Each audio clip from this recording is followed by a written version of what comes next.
Igreja de Jerusalém não era apenas uma comunidade de fé, mas um modelo de vida cristã que impactava a sua geração. Seus alicerces firmes na doutrina, sua fidelidade aos símbolos cristãos e seu testemunho poderoso são inspirações para a igreja atual.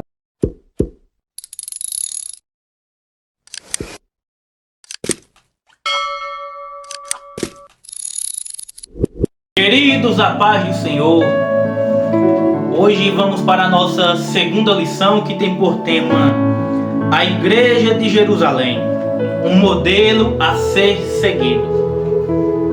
A nossa palavra-chave dessa segunda lição é modelo. E o que é um modelo? Modelo é algo que serve de inspiração para ser seguido. O nosso textuário diz assim: Atos capítulo 2, versículo 42.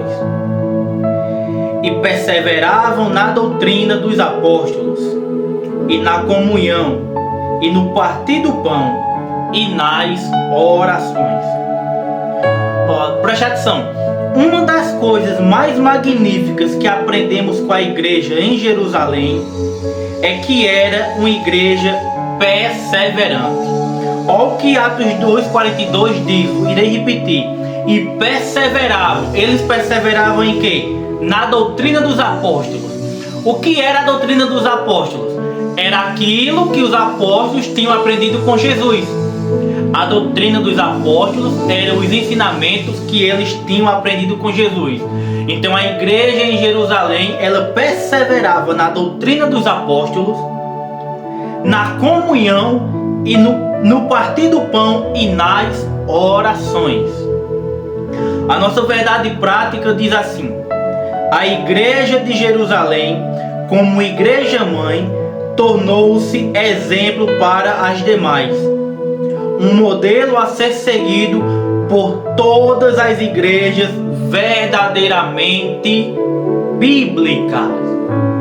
A igreja que é verdadeiramente bíblica, ela segue o exemplo, ela tem como modelo a igreja de Jerusalém. É isso que o pastor José Gonçalves está falando aqui na verdade prática. A igreja de Jerusalém, como igreja mãe, tornou-se exemplo para as demais, um modelo a ser seguido por todas as igrejas verdadeiramente bíblicas. Se a igreja é verdadeiramente bíblica, ela tem como modelo a igreja de Jerusalém. A igreja verdadeira bíblica, ela persevera na doutrina dos apóstolos, ela persevera na comunhão, ela persevera no partir do pão e ela persevera nas orações. É algo interessante isso aqui. A igreja de Jerusalém perseverava na oração. Era uma igreja que orava. Hoje em dia, não generalizando, mas uma grande parte das igrejas não tem oração. Se vai um círculo de oração, é um círculo de oração que não tem oração. 5, 10 minutos de joelho e pronto. Isso é a oração do círculo de oração em muitas igrejas. E é só isso. É uma igreja que não tem oração, mas quer crescer. É uma igreja que não tem o partir do pão, mas quer crescer. É uma igreja que não tem comunhão. É crente engolindo crente. É crente falando mal de crente. É irmão falando mal de irmão. É irmão fofocando de irmão. É irmão comendo irmão. Irmão mordendo irmão. Não tem comunhão e não tem doutrina. Não tem a doutrina dos apóstolos, que eu já falei e vou repetir. A doutrina dos apóstolos era todos os ensinamentos de Jesus. Tudo que os apóstolos aprenderam com Jesus, eles ensinavam. E as igrejas hoje querem crescer, mas não são mais fiéis às doutrinas dos apóstolos. A nossa leitura bíblica em classe está lá em Atos capítulo 2, versículo 37 ao 47, que diz assim: ouvindo eles isto, compungiram-se em seu coração e perguntaram a Pedro e aos demais apóstolos, que faremos, varões irmãos? E disse-lhe Pedro: arrependei-vos, e cada um de vós seja batizado em nome de Jesus Cristo, para perdão dos pecados, e recebereis o dom do Espírito Santo. Porque a promessa vos diz respeito a vós, a vossos filhos e a todos os que estão longe, a tantos quantos Deus, nosso Senhor, chamar. E com muitas outras palavras isto testificava e os exortava, dizendo: salvai-vos desta geração perversa. De sorte que foram batizados os que de bom grado receberam a palavra, e naquele dia agregaram-se quase 3.000 almas. E perseveravam na doutrina dos apóstolos, e na comunhão, e no partir do pão, e nas orações. Em cada alma havia temor, e muitas maravilhas e sinais se faziam pelos apóstolos. Todos os que criam estavam juntos e tinham tudo em comum. Vendiam suas propriedades e fazendas e repartiam com todos, segundo cada um tinha necessidade. E perseverando, unânimes todos os dias no templo e partindo o pão em casa, comiam juntos com alegria e singeleza de coração, louvando a Deus e caindo na graça de todo o povo. E todos os dias acrescentava o Senhor à igreja aqueles que haviam de se salvar. O primeiro ponto da nossa lição diz assim: uma igreja com sólidos alicerces. Nós sabemos que alicerces é fundamento. No caso, é uma igreja que tem um sólido fundamento. Primeiro parágrafo: uma igreja com fundamento doutrinário. A igreja de Jerusalém era uma igreja bem doutrinada. Lucas diz que antes de ascender aos céus, Cristo deu mandamento pelo Espírito Santo aos apóstolos que escolhera.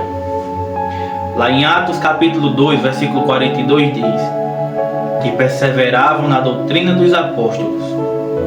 Uma igreja só pode ser considerada genuinamente cristã quando ela consegue ensinar e doutrinar seus membros de tal forma que eles passem a refletir o caráter de Cristo.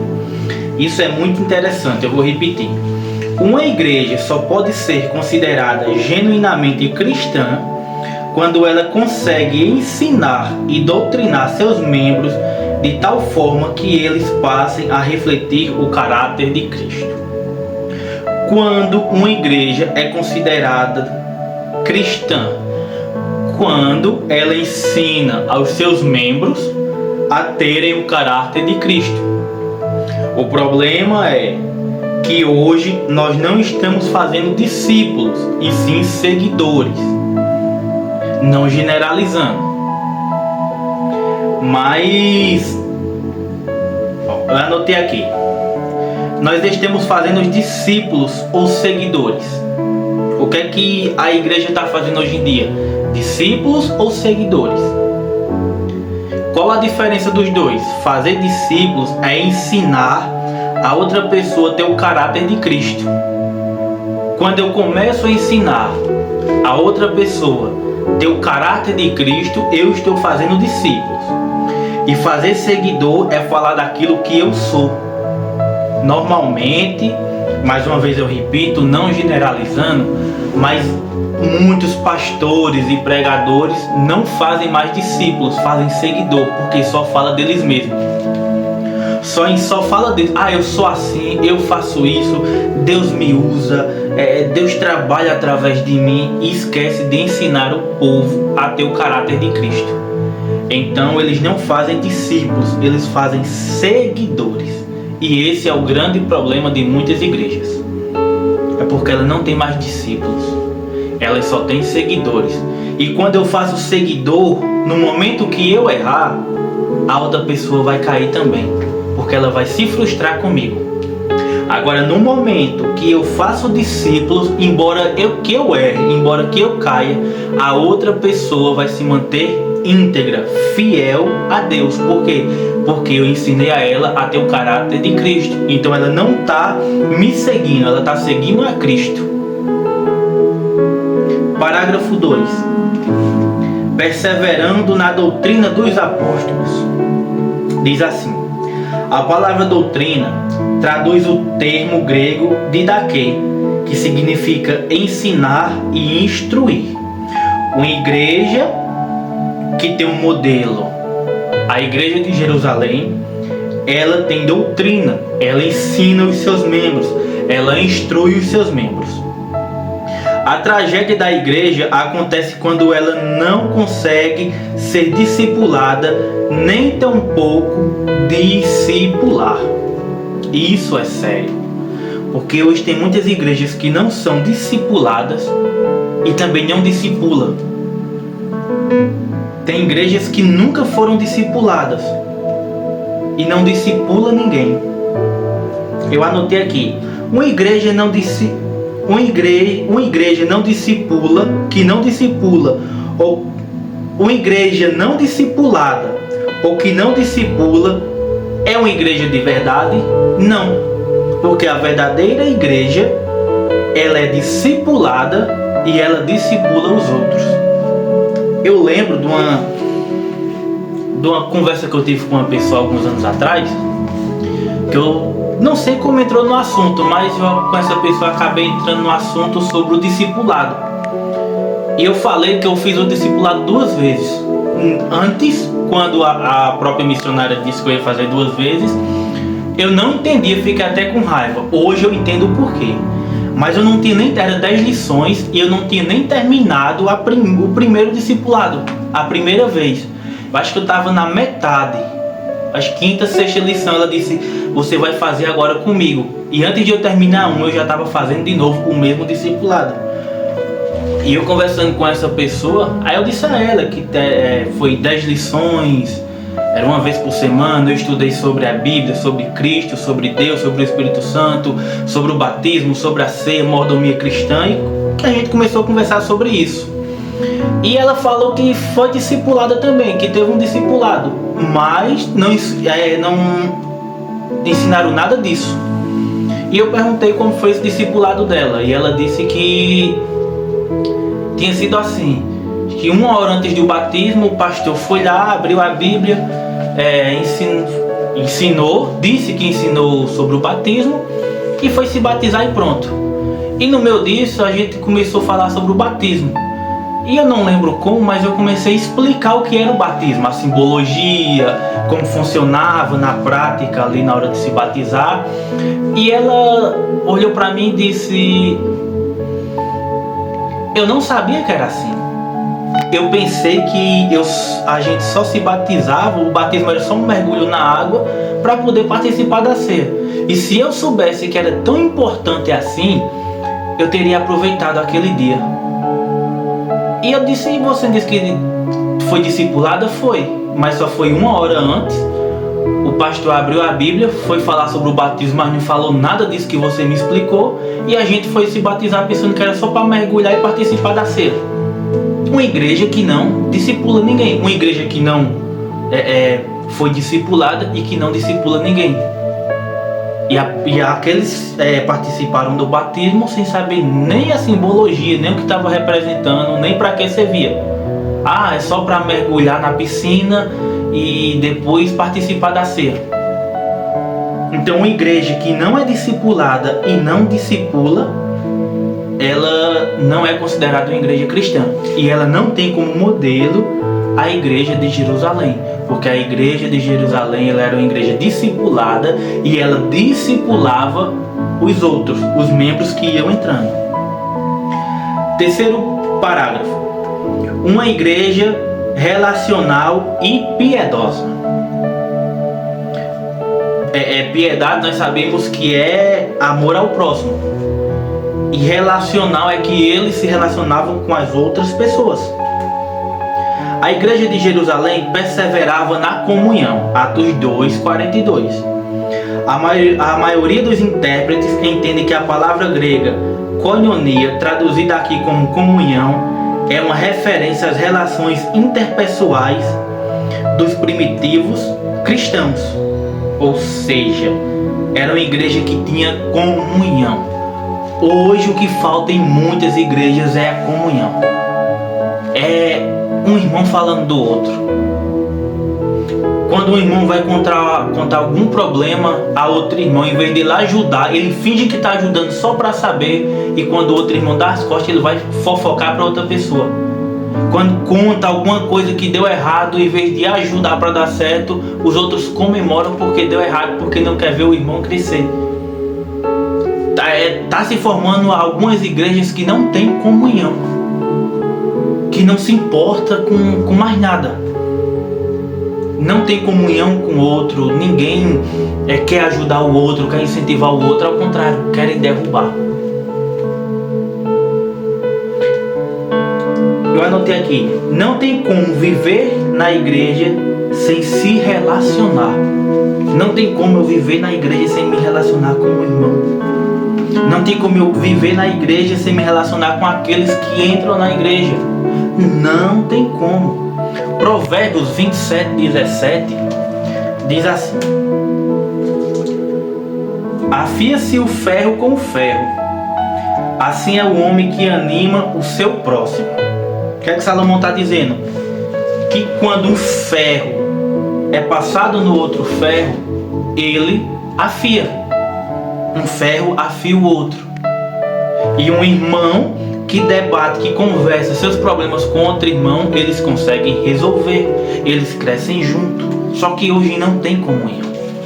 É igual eu falei desde o início, não generalizando, mas a maioria das igrejas não tem mais comunhão.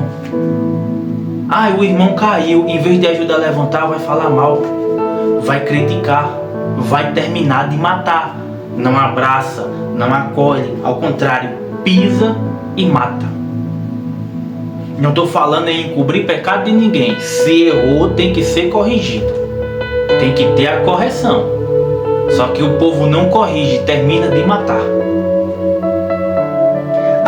A mesma igreja que perseverava na doutrina dos apóstolos e na comunhão era a mesma igreja que vivia em oração. Atos 2:42. A igreja de Jerusalém orava. Eu falei no início e vou repetir, o que falta hoje em muitas igrejas? Oração. O ciclo de oração hoje não tem mais oração, tem tudo menos oração. O povo acha que porque se ajoelhou 5, 10 minutos é um ciclo de oração, orou demais. Não. Os cultos hoje raramente tem oração, é a mesma liturgia. Oração inicial, 2, 3 hinos da harpa, palavra devocional, ora agradecendo pela palavra, oportunidade, ora dizimista e ofertante, normalmente ora pelo pregador, terminou tudo, ora encerrando o culto e acabou. E cadê as orações? Isso é uma igreja que ora? Se faz uma consagração, ora 10 minutos e pronto, e acha que é uma igreja de oração. Não é igreja de oração. É só pegar a igreja de Jerusalém. A gente vai ver esse trimestre todinho, como eles viviam, como eles oravam, com qual intensidade eles oravam. Então não tem como dizer que é uma igreja de oração se não tem oração. O pastor José Gonçalves dá alguns exemplos aqui. Assim, Pedro e João foram ao templo na hora 9ª de oração. Atos 3:1. Os apóstolos estabeleceram como prática dedicar-se à oração. Atos capítulo 6, versículo 4. E a igreja reunida na casa de Maria, mãe de Marcos, se dedicava à oração. Atos capítulo 2, versículo 5. Ou seja, era uma igreja que estava em constante oração. Na oração nutrimos nossa comunhão com Deus. E através da oração nutrimos nossa comunhão uns com os outros. Quem não ora não tem comunhão com Deus. E quem não ora não tem como nutrir comunhão com o irmão. A oração era muito importante para a igreja de Jerusalém, a igreja primitiva, a igreja mãe. Eles sabiam a importância da oração. Só que hoje as igrejas não querem orar. Pensam que 5, 10 minutos já é grande coisa. E não é. Igreja de oração, ela não enche. Igreja sem oração, ela não enche. Igreja sem oração não tem poder. Igreja sem oração, você vê um milagre aqui, outro daqui, não sei quando. Igreja de oração, igreja que não ora, você não vê mais batismo com o Espírito Santo, você não vê mais o mover dos dons. Por quê? Falta oração. Ponto 2 da nossa lição. Uma igreja observadora dos símbolos cristãos. Primeiro parágrafo. O batismo. Naquela época, a primeira igreja batizava quem se convertia. Mas para ser batizado, a pessoa precisava ter se arrependido dos seus pecados e crido em Jesus. Assim, o batismo era um testemunho público de que a pessoa havia se convertido.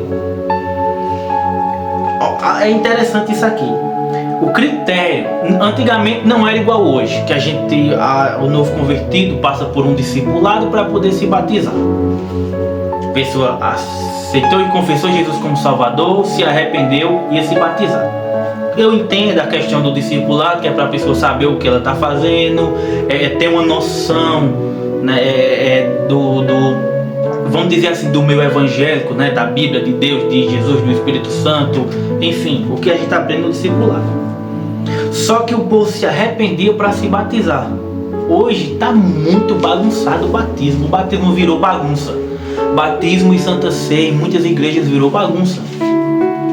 Eu já discipulei várias pessoas, não digo que discipulei, porque para mim o discipulado ele tem que ser completo. Igual eu já citei. No discipulado aprender sobre a Bíblia, sobre Deus, sobre mordomia cristã, sobre os dons, sobre o batismo com o Espírito Santo, enfim, várias coisas, sobre a ceia, sobre o batismo, né? E o discipulado que eu dei foi mais um estudo sobre o batismo. E num desses estudos aconteceu algo que me marcou. Acho que alguns anos atrás, não lembro especificamente quantos anos, eu estava discipulando uma pessoa, ensinando a ela sobre o batismo, explicando, e eu disse a ela que um dos critérios para a pessoa poder se batizar era ela ter a certeza da salvação.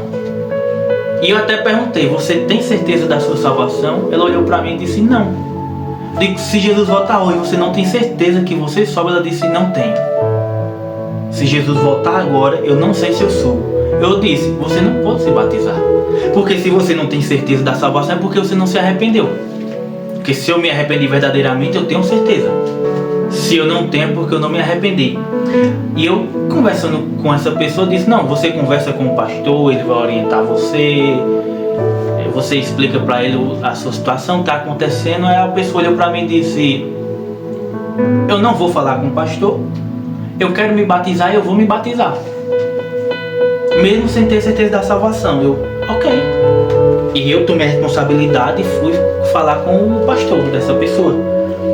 E o pastor olhou para minha cara e disse: não, irmão, é normal. É porque ela não é tão frequente nos cultos, aí talvez não goste de ler muito a Bíblia em casa e está com a mente embaraçada. Mas a gente vai ter que batizar, que é para ajudar essa pessoa. O pastor falou, eu vou fazer o quê? Batizou.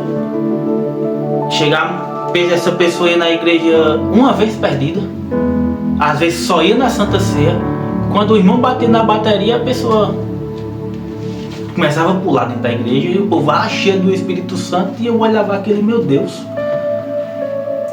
Resumindo, a pessoa se desviou, não tinha testemunho de crente. A gente sabia o testemunho dessa pessoa, que não era de uma pessoa convertida, arrependida. Hoje é desviada.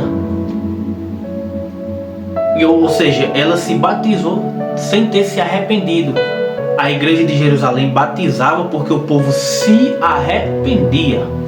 O critério para eles batizarem alguém era eles crerem em Jesus, confessar como o Salvador de suas vidas e se arrepender.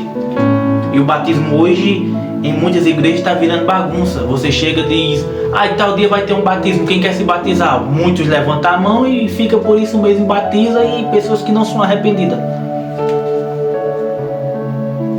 Parágrafo 2. A ceia do Senhor. Atos 2:42. E perseveravam no partir do pão. Atos capítulo 2, versículo 42. A maioria dos estudiosos concorda que esse texto é uma referência à prática da ceia do Senhor entre os primeiros cristãos. Lá na frente, não lembro exatamente o versículo, deixa eu ver. Acho que é o 46, vai mostrar que eles viviam em comunhão no partir do pão na sua vida social normal. Só que o versículo 42 fala especificamente da ceia do Senhor.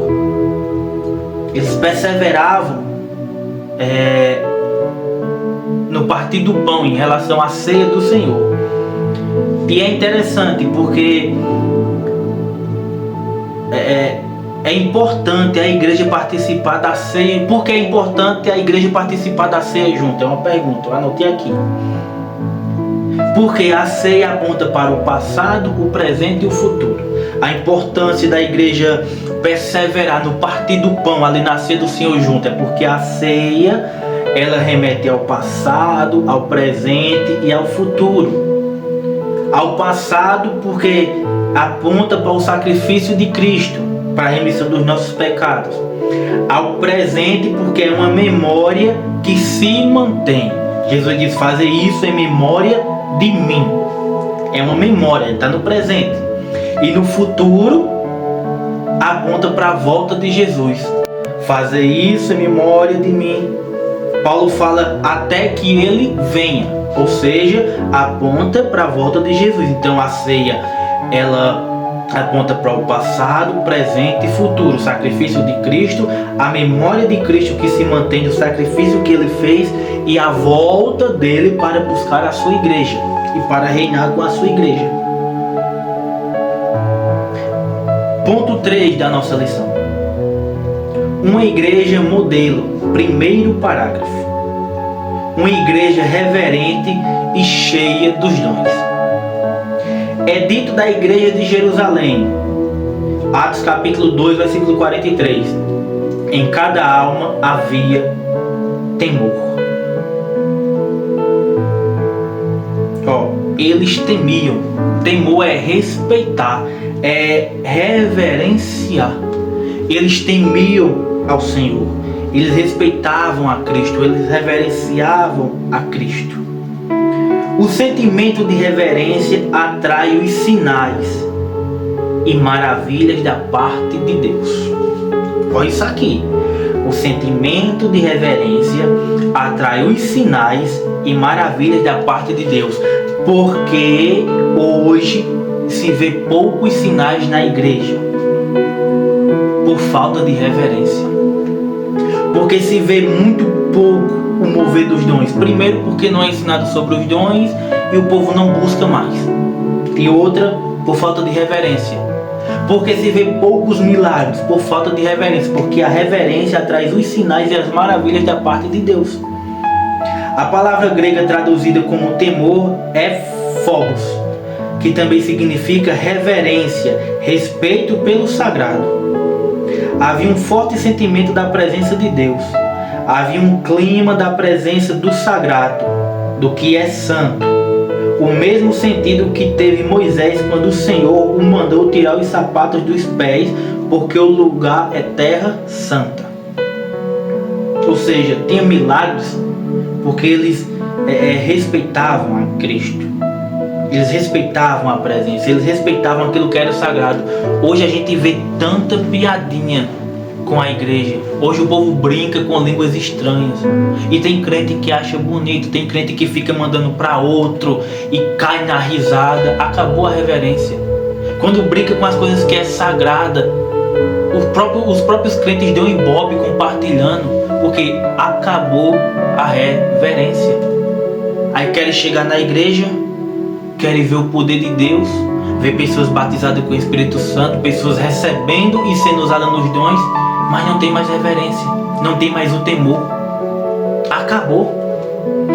Os dons espirituais ornamentavam a igreja cristã primitiva. Era uma igreja cheia de dons. Hoje a maioria das igrejas estão vazias de dons espirituais. Foi o que eu falei, não é ensinado sobre os dons.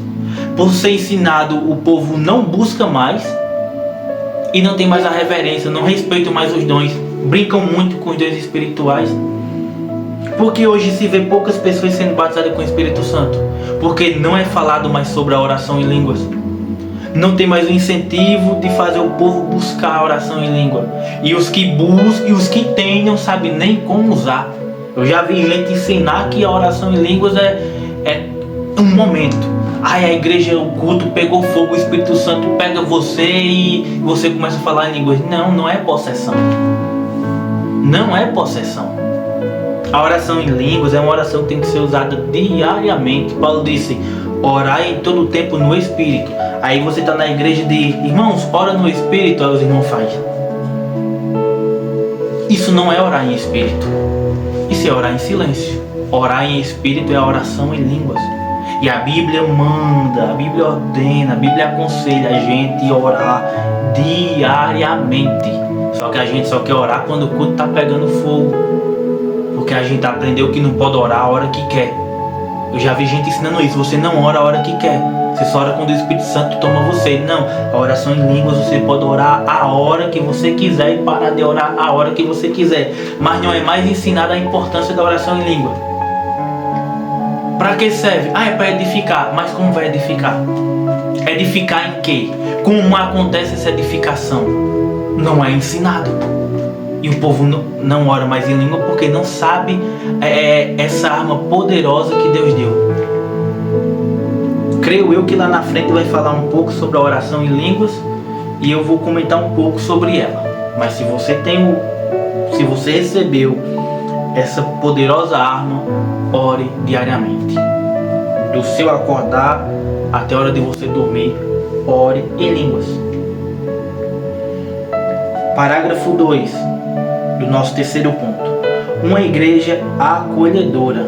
O que é acolher? Acolher é trazer para perto. A igreja, ela é acolhedora. A igreja de Jerusalém era acolhedora. A igreja, ela tem que ser acolhedora. Só que hoje a gente não acolhe, a gente expulsa os irmãos. Dentre as muitas marcas de uma igreja relevante, o acolhimento aparece como uma das suas principais. Uma igreja, para se tornar relevante, necessariamente deve ser acolhedora. A igreja de Jerusalém é um modelo de igreja acolhedora. Além de estarem juntos, o texto bíblico diz que naquela igreja todos os que criam estavam juntos e tinham tudo em comum. Atos 2:44. As igrejas hoje não são acolhedoras. Quer uma prova? O irmão, a irmãzinha se converte hoje. Próximo culto não vem. A gente vai atrás? A gente não está acolhendo. Aí vem 2, 3 cultos, depois some. E a gente, quando vê a pessoa na rua, ei, hoje ou amanhã tem culto, vai lá. A gente está acolhendo? Será que a gente está acolhendo? A gente está abraçando a pessoa? Na minha opinião, o que era para ser feito? A pessoa, primeiro, era para nas igrejas ter uma pessoa capacitada para discipular. A pessoa se converteu, pega o número, irmãos, eu dou discipulado na igreja. Pega o número, conversa com a pessoa e começa a discipular ela. Eu lembro que quando eu me converti, o filho do pastor, ele, se eu não estou enganado, ele era o líder dos jovens. E me converti, terminou o culto. Nessa igreja não faço mais parte dela, mas até hoje tem um momento com os jovens, toda semana. Claro que hoje está diferente, não era igual há 11 anos atrás, quando eu me converti. Só que era assim, terminava o culto de domingo, os jovens se reuniam lá na frente, inclusive aqueles que tinham acabado de se converter. E algum dos irmãos que estavam lá já há mais tempo na igreja, que estava ali na frente, e algum dos jovens, deixavam um versículo para meditar durante a semana, para no sábado os jovens se reunir e debater aquele versículo. E depois saíam para lanchar, e enfim. O filho do pastor pegou meu número e eu fui deixar um colega em casa. Quando estava vindo para casa, chegou uma mensagem de um número que eu não tinha. Quando eu olhei, era ele. Paz, Thales, como é que você tá? Tudo bem? Firme e forte? Na hora eu fiquei com raiva, digo, não acredito, ele vai ficar me abusando e eu não vou mais para a igreja e ele vai ficar me abusando. Enfim, faz 11 anos. Já discipulei várias pessoas e tô aqui porque me acolheram.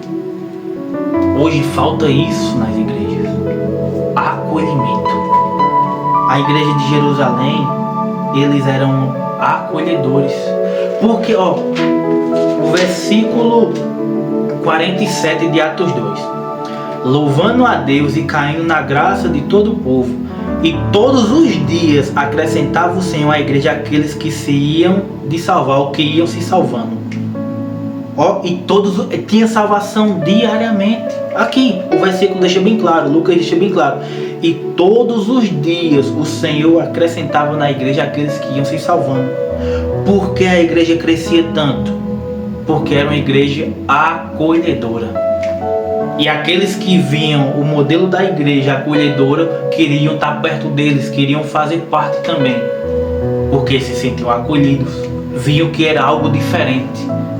Hoje as igrejas não crescem porque não sabem acolher ninguém. Em vez de acolher, expulsam. Em vez de acolher, ficam com indiretas no altar, com piadinhas no altar. Aí as pessoas, em vez de ficar, permanecer, vão embora porque não são acolhidas. Parágrafo 3. Uma igreja adoradora.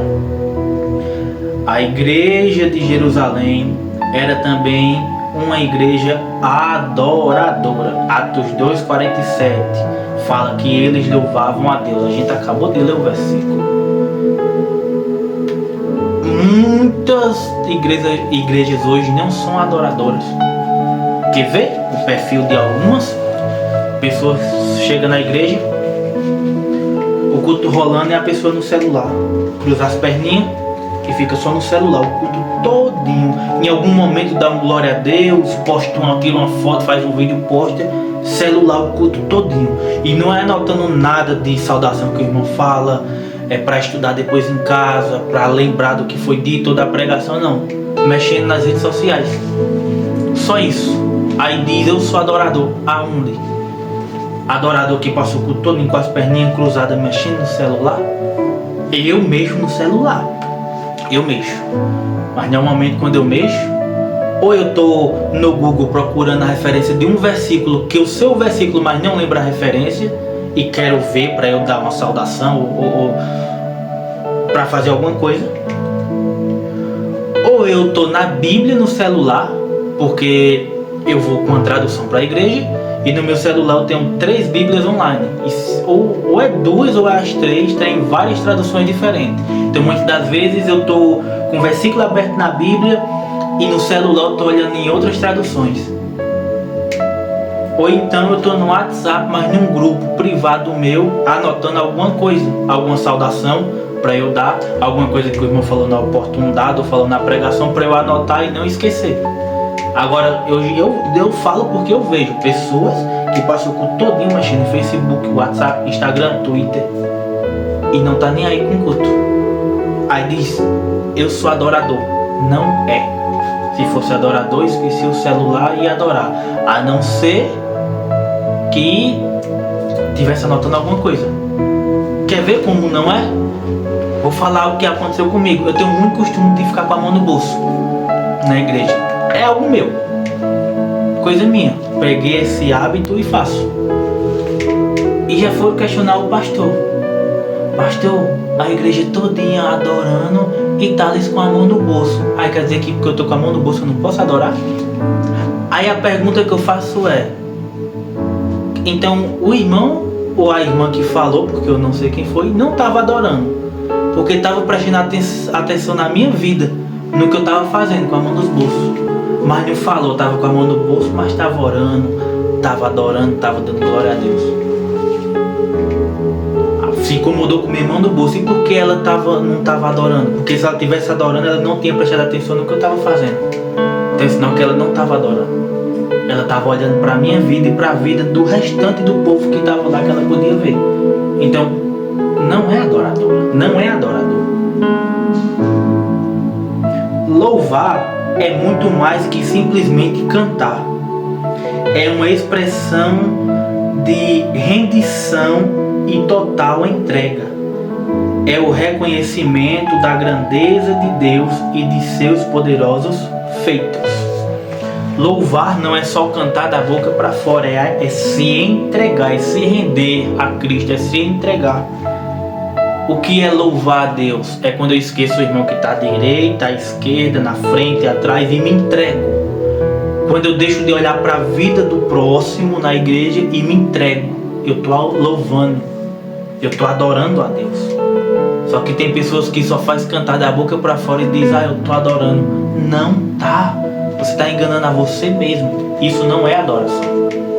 Adoração é se entregar, é se render, é reconhecer a grandeza de Deus, é reconhecer seus feitos poderosos e não olhar a vida do irmão. E a conclusão, vimos nesta lição algumas características que marcaram a primeira igreja. Frequentemente nos referimos a ela como a igreja primitiva.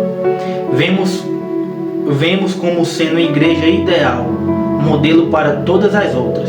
De fato, ela é a igreja mãe. Isso, contudo, não significa dizer que a igreja de Jerusalém não tivesse problemas.